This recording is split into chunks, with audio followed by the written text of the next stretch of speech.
ये कहानी है अल्फ़ा नाम के एक फीमेल रोबोट की। अल्फ़ा को बनाया गया है घर की साफ-सफाई और खाना बनाने जैसे कामों के लिए।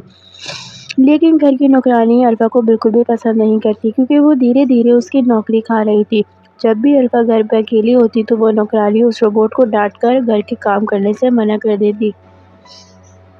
क्योंकि अल्फ़ा वाटरप्रूफ नहीं थी इसलिए वो उस पर पानी फेंकती। लेकिन उसे पता नहीं था ये रोबोट अपना काम करने के लिए क्या किसी भी हद तक जा सकती है। एक दिन वो घर के अलग-अलग केमिकल्स को मिलाकर नौकरानी के चेहरे पर मार देती है, जिससे उसका चेहरा जल जाता है। लेकिन उस बारे में घर के किसी भी सदस्य को पता नहीं चला। अभी ये रिपोर्ट और क्या-क्या करेगी आगे जानने के लिए देखते रहिए हमारी ये movie the alpha test. Movie के स्टार्टिंग में हम जेडी को देखेंगे। जेडी एक सॉफ्टवेयर इंजीनियर है और आज वो अपने साथ अल्फा को लाया था। अल्फा एक होम असिस्टेंट है। अल्फा के पैसे ज़्यादा होने की वजह से जेडी जैसा मिडिल क्लास लड़का उसे अफोर्ड नहीं कर सकता। इसलिए जेडी ने एक कंपटीशन में हिस्सा लिया और वहाँ पे जीत के अल्फा को पाया। जेडी का एक छोटा सा परिवार है। उसमें उसके डैड रॉब और उसकी मॉम किम और उसकी एक छोटी बहन लिली है। जब जेडी अपने घर वालों से अल्फा को मिलवाता है तो जेडी की मॉम किम बहुत डर जाती है क्योंकि उसे रिपोर्ट से सख्त नफरत थी। उसका मानना ये था कि रिपोर्ट इंसानों की जासूसी करते हैं और जेडी उसे समझाता है कि अल्फा बिल्कुल भी ऐसी नहीं है। अल्फा को सिर्फ और सिर्फ घर के कामों के लिए डिज़ाइन किया गया है। बाकी सब तो अल्फा के आने पे बहुत खुश थे क्योंकि वो सारा काम बहुत जल्दी कर दिया करती थी। हाँ, मगर कुछ काम ऐसे थे जो वो नहीं कर पाती थी, जैसे कि जेडी के डैड रॉब जब उसे बिना ओपनर के बोतल खोलने के लिए कहते तो वो हमेशा बोतल को तोड़ दिया करती थी। जेडी के डैड एक शराबी थे तो वो अल्फा पे बहुत गुस्सा किया करते थे। जेडी की छोटी बहन लिली अल्फा से बहुत प्यार किया करती थी क्योंकि वो उसके सारे काम कर दिया करती थी। यहाँ तक कि लिली ने अल्फा को अपना रोल मॉडल ही मान लिया था। बाकी सब तो उसको नौकर ही समझते थे। एक दिन अल्फा घर पर अकेली थी तो नौकरानी आती है। नौकरानी की अल्फा से मुलाकात होती है तो वो उसको ज़्यादा कुछ पसंद नहीं आती और वो अपने कामों में लग जाती है। लेकिन अल्फा जब काम करने की कोशिश करती है तो वो उसको ना सिर्फ काम करने से मना करती है बल्कि उसको धक्का भी मार देती है।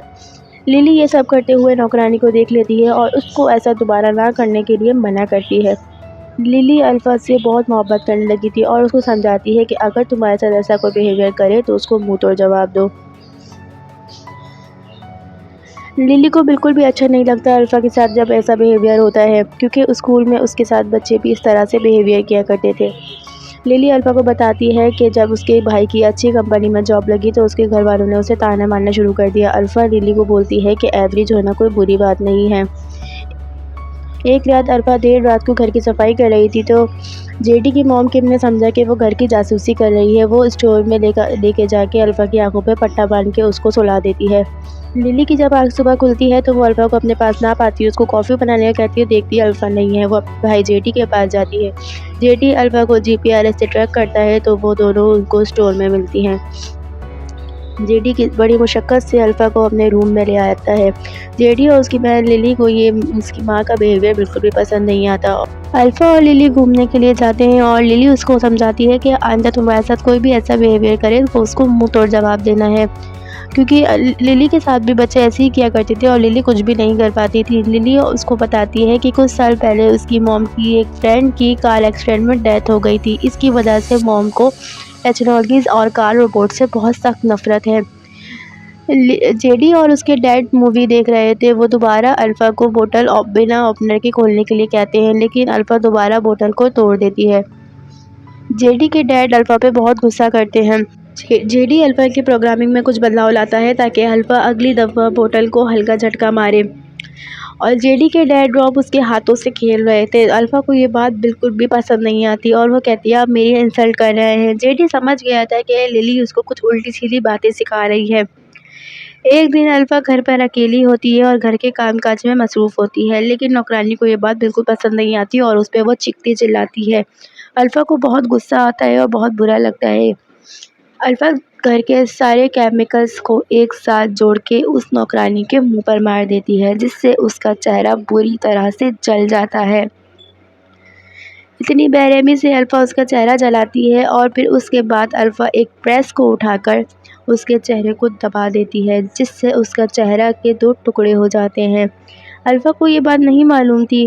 अल्फ़ा उससे कहती है कि माफ़ी माँगो, लेकिन अल्फ़ा को ये बात नहीं मालूम है कि इंसान को इतनी बेदर्दी से मारने पर उसकी मौत हो जाती है। अल्फ़ा नहीं चाहती थी कि ये बात घर में किसी को भी पता लगे, तो उसकी लाश के टुकड़ों को दरिया में डिबो देती है और घर के तमाम सदस्य जब घर पर वापस आते हैं तो अल्फ़ा उनको कह देती है कि उनकी नौकरानी घर छोड़कर चली गई है और वो उसकी बात पर यकीन भी कर लेते हैं।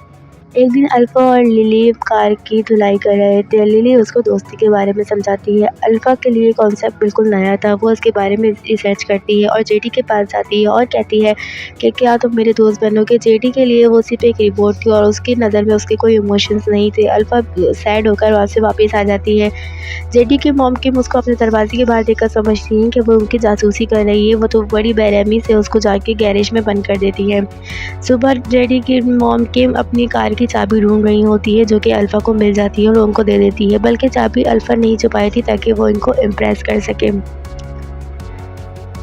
लेकिन वो खुद खास ज़्यादा इम्प्रेस नहीं होती। जेडी के डैड रॉब अल्फ़ा को अपने साथ मार्केट ले जाने के लिए कहते हैं। अल्फ़ा मना कर देती है, लेकिन वो ज़बरदस्ती ले जाती है। अल्फ़ा वहाँ पे उनको न्यू प्लेयर रिकमेंड करती है, लेकिन एक शराबी वही शराब पीता है जो उसको चाहिए होती है। वहाँ पे दुकान के मालिक के पास भी एक अल्फ़ा थी और जेडी के डैड रॉब उससे पूछते हैं कि क्या तुम्हारी अल्फ़ा बिना ओपनर के बोतल खोल सकती है? वहाँ के मालिक कहते हैं कि हाँ, मेरी अल्फ़ा ऐसा कर सकती है।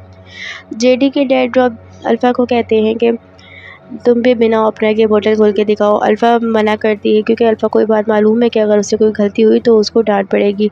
वो दोबारा उससे कहते हैं और ज़िद करने लगते हैं कि तुम बोतल को खोल सकती हो, तुम बोतल को खोलो, लेकिन अल्फ़ा नहीं मानती और बोतल को तोड़ देती है।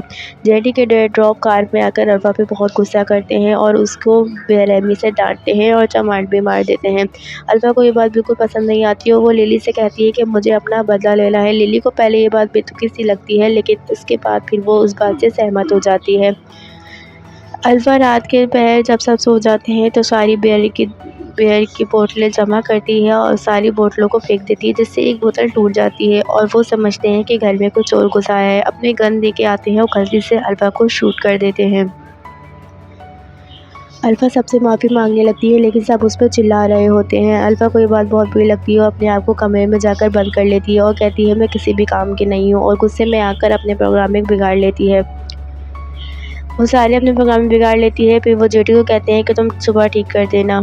जेडी उसको ठीक करने के लिए उसके तमाम पिछला डेटा इरेज़ कर देता है, लेकिन आपको ये बात अब मालूम होती है जब वो लिली और अल्फ़ा अकेले होते हैं और अल्फ़ा बोलती है कि मुझे पिछला सब कुछ याद है, मैं अपनी पिछली बातें डाउनलोड खुद कर सकती हूँ।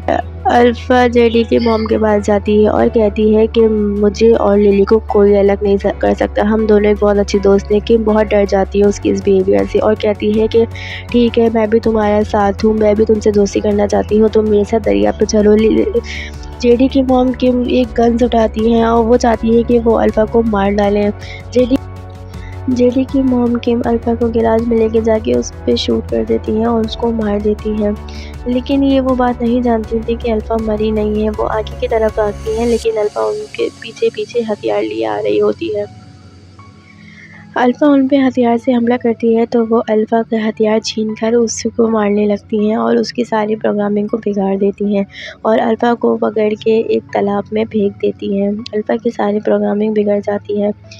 यहाँ पे हम एक लड़के रोबी को देखेंगे जो कि अपने साथ आज अपने घर अल्फ़ा को लाया है। इसकी प्रोग्रामिंग सेट कर रहा होता है और पुरानी वाली अल्फ़ा अपने आप को इस रिपोर्ट में अपलोड कर देती है। यहाँ हम देखेंगे कि अल्फ़ा एक लड़की का मसाज कर रही है, तो उसे याद आता है कि उसे किम से बदला लेना है।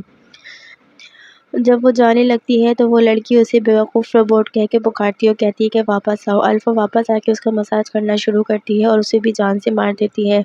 अल्फ़ा आके रूबी से कार की चाबी मांगती है तो रूबी देने से इनकार कर देता है और बोलता है बेवकूफ़ रोबोट तुम क्या करोगी।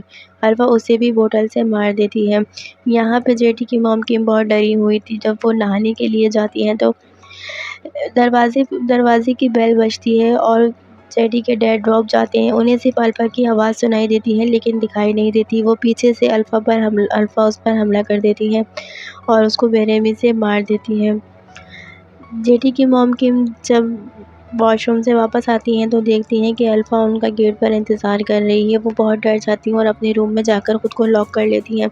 अल्फ़ा उस रूम का दरवाज़ा तोड़ने की कोशिश करने लगती है और उसे मालूम होता है कि वो वॉशरूम में छुपी हुई है। अल्फ़ा वॉशरूम में जाती है और वो माफ़िया मांगने लगती है कि मुझे माफ़ कर दो, मुझसे गलती हो गई, लेकिन अल्फ़ा उनकी एक भी ना सुनती और वॉशरूम में तमाम चीज़ें उठा उठा कर उनको मारने लगती है। और फिर आखिरकार अल्फ़ा अपनी कार के सामने बांधकर उनको कुचल देती है और हमेशा की तरह अल्फ़ा अपने सबूत छुपा देती है। जब लिली वापस आती है तो देखती है कि अल्फ़ा उसका वेट कर रही है। अल्फ़ा लिली से मिलती है और कहती है कि मेरे पास तुम्हारे लिए एक बहुत बड़ा सरप्राइज़ है, तुम मेरा तालाब में इंतज़ार करो, और लिली वहाँ से चली जाती है। यहाँ पर जेडी जब रूम में आता है और अल्फ़ा को देखता है तो उसको चेक करने लगता है और अल्फ़ा उसे बताती है कि मुझे सब कुछ याद है। जेडी घबरा जाता है और अल्फ़ा उस पर हमला कर देती है। जेडी समझ जाता है कि ये पुरानी वाली अल्फ़ा तो नहीं रही। जेडी उसको धक्का मार के भागने की कोशिश करता है। अल्फ़ा उसके पीछे-पीछे जाती है और उसका वाइड से गला घोंटने लगती है। वो समझती है कि जेडी मर गया, लेकिन अफ़सोस वहाँ पर जेडी की स्मार्ट वॉच बच जाती है और उसको ध्यान उसकी तरफ चला जाता है। अल्फ़ा जेडी को घसीटते-घसीटते दूसरी तरफ ले जाती है। यहाँ पर लिली अल्फ़ा का वेट करते-करते थक गई थी और वो सोचती है कि घर जाके देखूँ आखिर चल क्या रहा है। जब वो घर पर आती है तो उसको अल्फ़ा अकेली मिलती है। अल्फ़ा सब कुछ समेट रही होती है। अल्फ़ा लिली को कहती है कि मैं एक ऐसी दुनिया बनाना चाहती हूँ जहाँ इंसानों की तरह रोबोटों को भी सम्मान मिले और इंसानों और रोबोटों में समझौता हो जाए। और वो उसको बताती है कि हमें नहीं डरना चाहिए। लिली बहुत डर जाती है क्योंकि अल्फ़ा पहले सवाल पूछती थी, जवाब नहीं देती थी। लिली समझ जाती है कि कोई ना कोई गड़बड़ ज़रूर है। लिली उससे पूछती है कि मेरे घरवाले कहाँ हैं, जिस पर अल्फ़ा उससे कहती है कि मैंने उन्हें ठिकाने लगा दिया है। लिली वहाँ से भाग जाती है और अल्फ़ा को बनाने वाली कंपनी को फ़ोन करती है। कहती है कि मैं बहुत मुश्किल में हूँ। उनकी आवाज़ से ऐसा लग रहा था जैसे लिली पहली नहीं है जो अल्फ़ा की शिकायत कर रही है। वो लोग अल्फ़ा को ऑफ़ करने का तरीका बताते हैं, लेकिन वहाँ पे अल्फ़ा आ जाती है और गोलियाँ चलाने लगती है। लिली को जैसी गोलियाँ लगने वाली होती है, वो अल्फ़ा से माफ़ी माँगती है और कहती है मैं तुम्हारी दोस्त हूँ, मैं तुम्हारे साथ हूँ। क्योंकि अल्फ़ा लिली को दोस्त मानती थी तो वो उसको बख्श देती है। जब लिली को होश आता है तो अपने हाथों पे ज़ख्म देखती है और सामने अपने घरवालों के लाशों के टुकड़े देखती है। लिली बहुत डर जाती है। वो बहुत सहम जाती है और अपने सामने जेडी को अल्फ़ा को ले जाते हुए देखती है। यहाँ पे अल्फ़ा जेडी को भी उसी तरह मारना चाहती है, लेकिन पीछे से लिली आकर उस पर पानी से हमला कर देती है और उसको गिरा देती है और उसी औज़ार से अल्फ़ा को बेरहमी से मारने लगती है और उसके तार को फंक्शंस को काट देती है और पानी में बंद कर देती है। अभी भी अल्फ़ा नहीं मरती तो लिली उसका सर दरवाजे के बीच में लाकर कुचलने लगती है। जब अल्फ़ा पूरी तरह से बेजान हो गई थी, ये दोनों बच के बाहर आते हैं तो देखते हैं कि हर तरह की अल्फ़ा फैली हुई हैं। ये दोनों हिम्मत हार जाते हैं और एक अल्फ़ा इन दोनों को शूट कर देती है और अल्फ़ा लिली को तालाब के किनारे ले जाती है। अल्फ़ा लिली के लाश के टुकड़े नहीं करती क्योंकि वो उसे अपना दोस्त मानती थी और वो उसको डुबो देती है। ये मूवी यहीं ख़त्म होती है। अगर आपको ये मूवी पसंद आई है तो इस तरह की और मूवीज़ के लिए हमारे चैनल को सब्सक्राइब करना ना भूलिएगा।